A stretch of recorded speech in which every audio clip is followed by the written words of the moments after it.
Thank you. I join the chairman in his concern that Africa does not get the attention that it should get. I hope that you and other Republicans would talk to the Speaker about and get him to reconsider his decision to decline to invite the President of Kenya to speak to a joint session of Congress. I think that would be a way to demonstrate both to Africa and to America the importance of the continent. And as the chairman points out, 600,000 people died in Tigray, and you go to the campuses where people are screaming and they don't know where Tigray is. We also face 18 million people with acute food insecurity in Sudan. And this, in Darfur, we're seeing a second genocide. We saw one over a decade ago. We're seeing it again.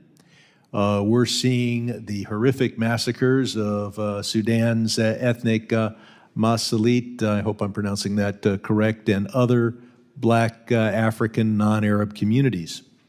Now, the United States very rarely supports the change of an international border.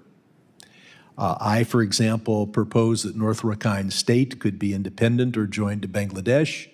That did not happen, and the Rohingya who were displaced continue to be displaced. In contrast, in perhaps the only example I can remember where we've supported the change of international border, except for the separation of the Czech Republic and Slovakia, was the creation of South Sudan. We did so because the people of South Sudan faced a genocide. Now the people of Darfur face a second genocide. If the Sudanese government cannot protect the people of Western Sudan, should there be an independent West Sudan, or should there perhaps be a confederation between West Sudan, that is to say Darfur, and the nation of Chad, should that be amenable to the Republic of Chad?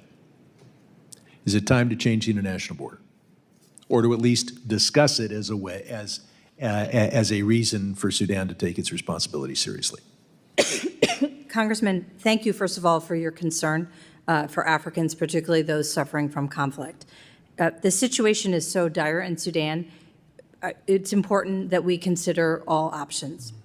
I would just note that the establishment of the state of South Sudan, the country of South Sudan, it's not clear, although it's the strong preference of the people of South Sudan, that that can be considered fully successful, given the ongoing conflict among the South Sudanese.